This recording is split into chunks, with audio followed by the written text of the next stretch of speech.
안녕하십니까. 제가 역량으로 보나 군번으로 보나 여기 설 자리가 아닌데요. 그런데 그 군번 때문에 너 여기 나가 그러면 또 제가 나와야 됩니다. 제가 막내거든요.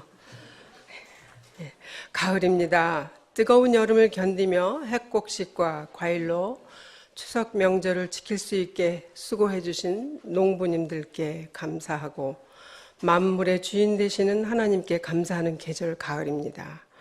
사람들은 무엇에 감사하는가를 알아본 한 조사에서 45%가 사람들에게 감사한다고 합니다.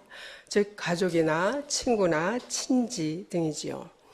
다음으로는 자신이 겪은 경험에 그리고 신이나 세월에 감사하는 비율이 각각 19%라고 합니다.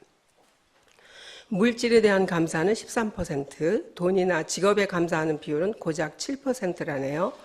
복수응답 결과입니다. 여러분은 무엇을 가장 감사하십니까? 저도 위의 통계와 비슷하지만 오늘 저는 특별히 음식에 대한 저의 감사함을 말씀드리고 싶습니다. 다들 추석 명절 잘 세셨죠? 저는 그때 먹고 남은 음식으로 일주일간 비빔밥해서 잘 먹었습니다. 끝까지 물리지 않고 맛있게 잘 먹었습니다. 이게 맛있게 먹는 게 그렇게 좋지만은 않은 것 같아요. 어렸을 때 저희 아버님이 제가 밥 먹는 모습을 보고 참 복스럽게 먹는다 그러셨는데요. 그때 딱 깨달았어야 되는데요. 제가 식탐이 있다는 것을. 그렇게 나머지 아까워서 다 주워 먹던 그 음식에 대한 저의 감사함으로 인해서 그 다이어트를 못하는 또 그런 관련이 있는 듯도 합니다. 모든 음식은 원래 생명이 있는 동물이나 식물이었습니다. 소나 돼지, 닭들이 노는 모습, 봄 기운에 힘차게 땅을 뚫고 올라오는 고사리, 소나기와 바람을 맞으며 푸르게 자란 깻잎 등을 생각하면서 음식을 존경하게 됩니다. 그리고 음식이 제 앞에 오기까지 흘린 농부의 땀과 기다림, 해와 바람의 도움과 땅의 정직함이 있었음을 감사합니다. 내 밥상에 올라온 음식들은 소비의 최종 단계입니다.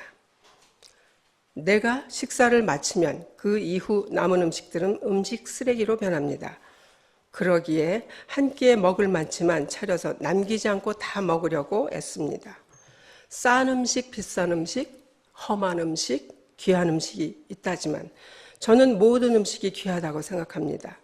멀리 칠레에서 온 포도, 중국에서 온 도라지, 참깨 등도 마찬가지로 귀한 음식입니다.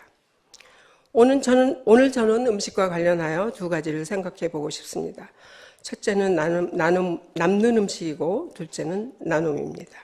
성경에도 음식 이야기가 많습니다.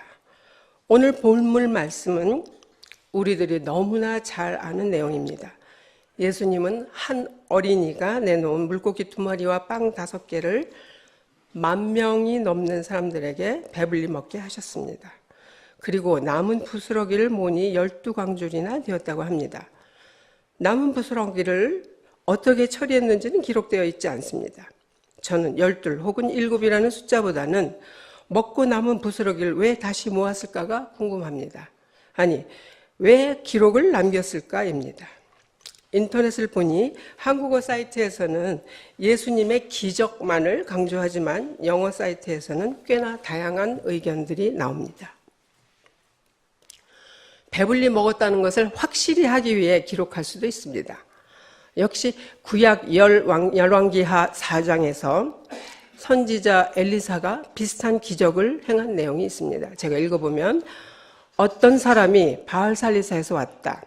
그런데 맨 먼저 거둔 보리로 만든 보리빵 20덩이와 자루에 가득 담은 핵곡식을 하나님이 사람에게 가지고 왔다. 엘리사가 그것을 사람들에게 주어서 먹게 하라고 하였더니 그의 시종은 100여 명이나 되는 사람들 앞에 그것을 어떻게 내놓느냐고 하였다. 그러나 엘리사가 말하였다. 사람들에게 주어서 먹게 하여라. 주님께서 말씀하시기를 먹고도 남을 것이라고 하셨다. 그리하여 그것을 100여 명이나 되는 사람들 앞에 내놓으니 주님의 말씀처럼 사람들이 배불리 먹고도 남았다. 또 다른 추측으로는 남겨서 가축에게 먹이는 등 재활용할 수도 있겠다고 짐작해 봅니다. 혹은 그 당시 예수님이 환경을 생각해서 그랬을 것 같지는 않지만 우리 시대에는 환경보호 차원으로 생각할 수도 있는 말씀입니다. 예수님이 조금도 버리지 말아라며 부스러기를 다 걷어들이라고 하셨습니다. 이 말씀을 보면 예수님은 음식을 매우 소중하게 생각하셨던 것 같습니다. 두 번째는 나눔 이야기입니다. 부자는 맛있는 산해진미를 상 가득 차려놓고 배불리 먹은 후 남은 것은 버리거나 말거나 상관하지 않습니다. 하지만 가난한 사람은 음식이 충분치 않아 늘 배가 고팠을 것이고 무엇라도 생기면 아껴 먹었을 것입니다.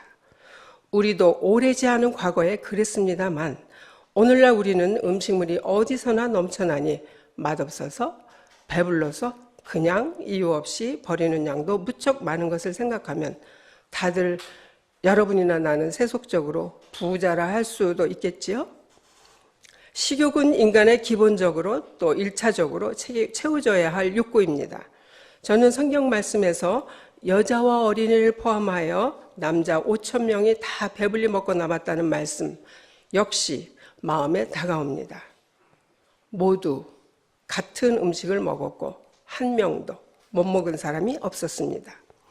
저는 내게 기적을 일으켜주시는 신으로서의 예수님을 믿기보다는 모든 사람을 공평하게 사랑하고 소박하나마 우리가 가진 것을 우리 속에서 나누게 함으로써 기적이 일어나도록 이끌어주시는 예수님을 믿습니다. 우리가 가진 것을 나눌 때 모두가 먹고도 남게 되리라고 믿습니다. 이것이 내 살을 먹고 내 피를 마시라고 하며 생명의 빵을 모든 사람에게 나누어 주기를 원하셨던 예수님의 영성의 시작이 아닐까 합니다.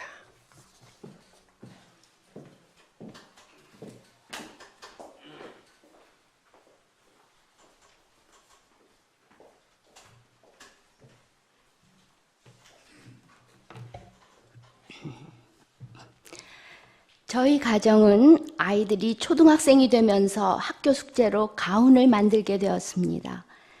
저희 부부가 모두 모태신앙이었기 때문에 자연스럽게 감사하는 생활을 가운으로 정했고, 아이들이 결혼할 때도 감사, 겸손, 검소를 꼭 당부하기도 했습니다. 그런데도 나이가 들어가면서 저는 급해지고 불평을 많이 한다는 지적을 남편에게 받고 있는 형편이지요. 매일 말씀과 기도로 하루를 연다고 하는데도 말입니다.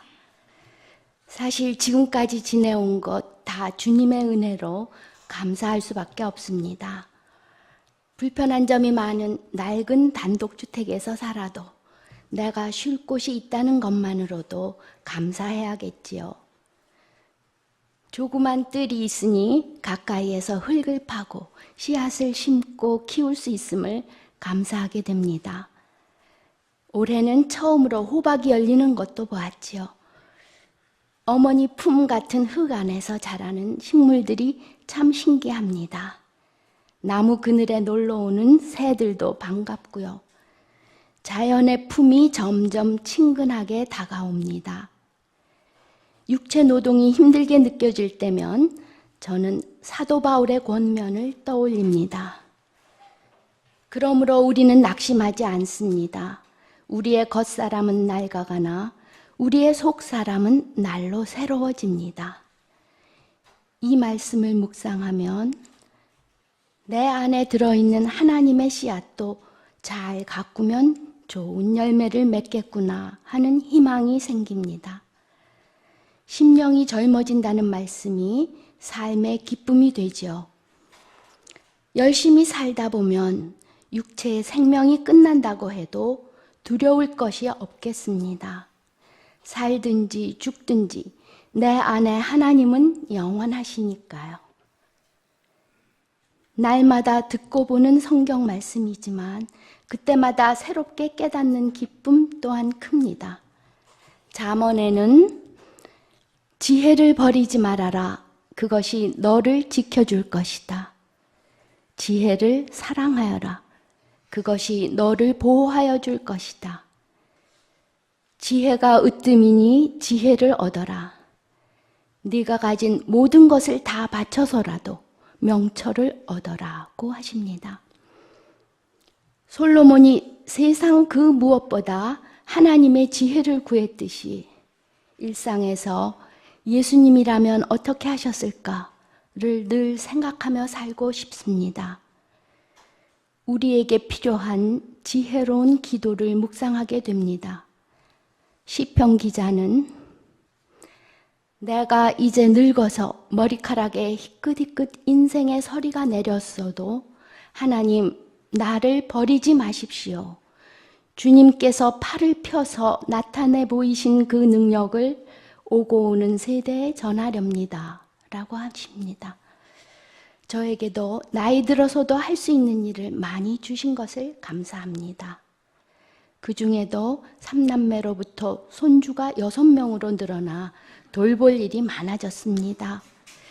이제는 아이들에게 하나님 사랑을 얘기해 주는 것을 사명으로 생각하고 믿음의 유산을 남기고 싶습니다.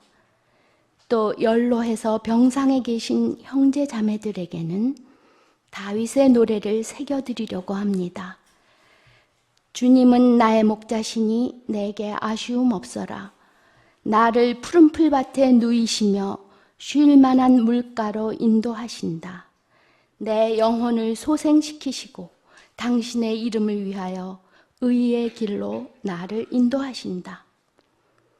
나이 들어서도 주님이 늘 동행해 주시고 따뜻하게 품어주시도록 기도하고 싶습니다. 우리는 우리의 한계 속에서 겸손히 기도하며 할 수 있는 일을 찾아가야 하겠습니다. 남은 생애가 하나님의 뜻을 찾아가는 감사하는 생활이 되기를 원합니다.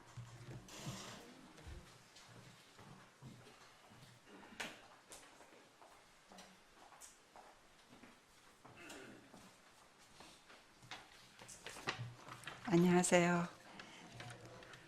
올여름 끝날 것 같지 않던 살인적인 더위를 뒤로하고 이렇게 선선하고 춥기까지 한 계절이 되었네요.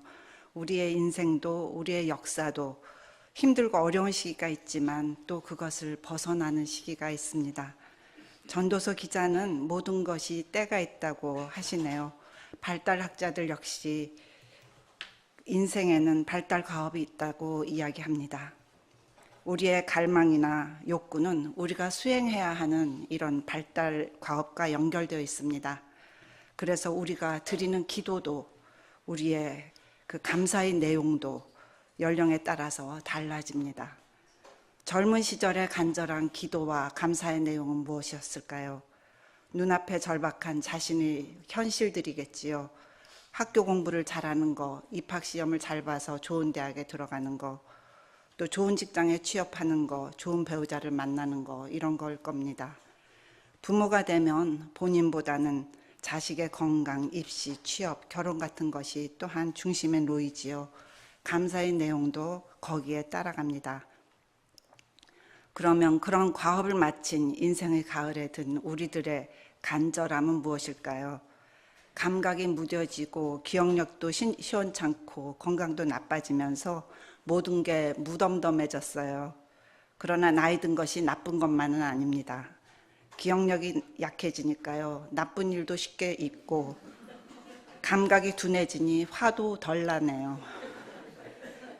힘이 약해지고 꿈도 사라지니 모든 것을 내려놓고 저절로 자신을 비우게 됩니다. 일에서 노여나 느린 시간을 살다 보니 여태 보이지 않던 것들이 보이기 시작합니다. 그동안 내 힘으로, 내 능력으로 살아왔다고 생각했는데 그것이 다 주변의 도움과 하나님의 도움 때문이었다는 것을 깨닫고 감사하게 됩니다. 게다가 여러 책임감에서 벗어나 이렇게 자유로운 시간은 오롯이 내가 하고 싶은 것을 하고 나를 돌아볼 수 있는 그런 통합의 시간입니다. 지난해에 그 세계 코스모스 첫 모임에서 김형 자매님이 나눠주신 묵상 내용은 노년이 아름다울 수 있다는 것을 보여주셨어요. 자매님은 예수님의 첫 기적이 왜 물을 포도주로 변화시킨 것이었을까를 묵상하셨는데요. 물은 시간이 갈수록 썩지만 포도주는 시간이 갈수록 더 값지고 좋은 곳으로 변한다는 것을 깨달았다고 하셨습니다. 우리도 물처럼 썩을 존재이지만 예수로 인해 우리 삶이 점점 빛나고 귀하게 변할 수 있다고요. 그래서인지 우리 코스모스 회원들은 자신들의 인생을 감사로 충만하게 지내고 계십니다. 우리가 9월에는 전도서 3장 매사에 때가 있다는 그런 내용을 읽고 렉시오 디비나를 했는데요. 자매님들은 이만큼 살고 보니 하나님이 주신 생명과 건강을 감사하며 더 이상 바랄 게 없다고 고백하십니다.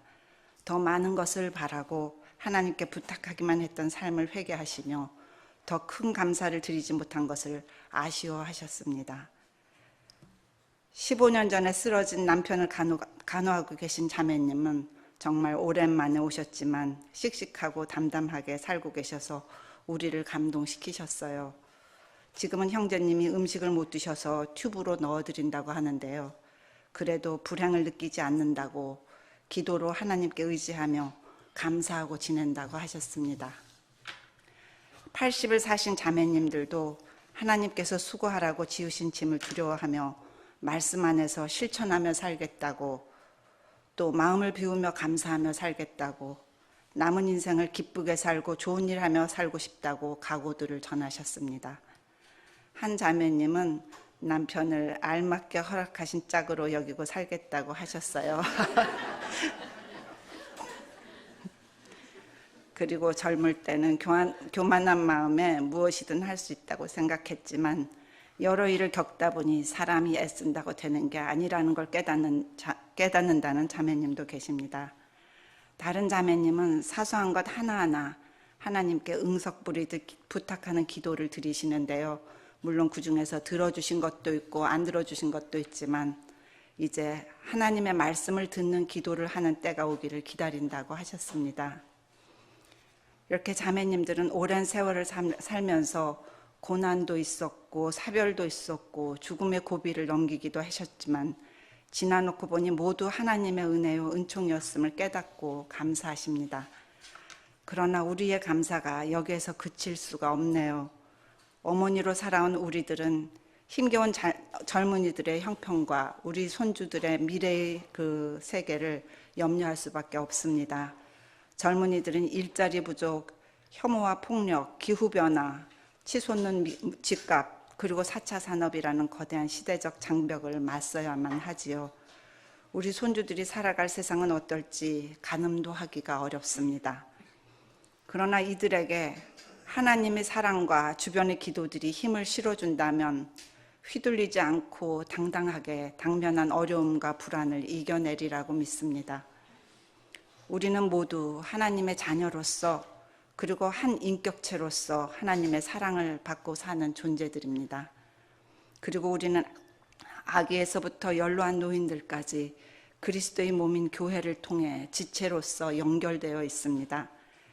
이제 우리들에게 남은 시간은 더 넓은 사랑을 우리 주변과 이웃에게 펼치며 위로하고 기도하며 지내라고 하나님께서 우리에게 주신 선물의 시간이라고 깨닫습니다. 안나 선지자가 성전을 떠나지 않고 기도와 금식으로 하나님을 섬기다가 84살에 아기 예수님을 알아보고 하나님께 감사를 드렸던 누가복음의 말씀을 기억하면서 세계 코스모스의 우리들도 하나님과 깊이 소통하며 우리나라와 세계의 미래 그리고 여러분들을 위해 기도하려고 합니다. 우리의 기도가 여러분들에게 힘이 되고 든든한 백이 되기를 바랍니다. 다 같이 기도하시겠습니다.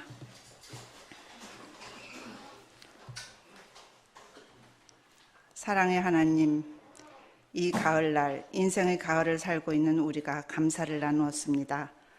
우리에게 때마다 먹고 마실 것을 주시고 나누고자 하는 마음도 허락하신 하나님, 올해는 전쟁의 공포 속에 살아온 우리에게 이렇게 평화의 기운까지 선물로 주셨습니다.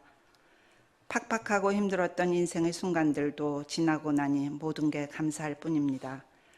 그러나 주님, 오늘도 우리 자매 형제들이 각자 처한 자리에서 드리는 간절한 기도를 들어주시고 우리로 하나님의 뜻을 이루며 살게 도우소서. 감사하며 예수님 이름으로 기도드립니다. 아멘.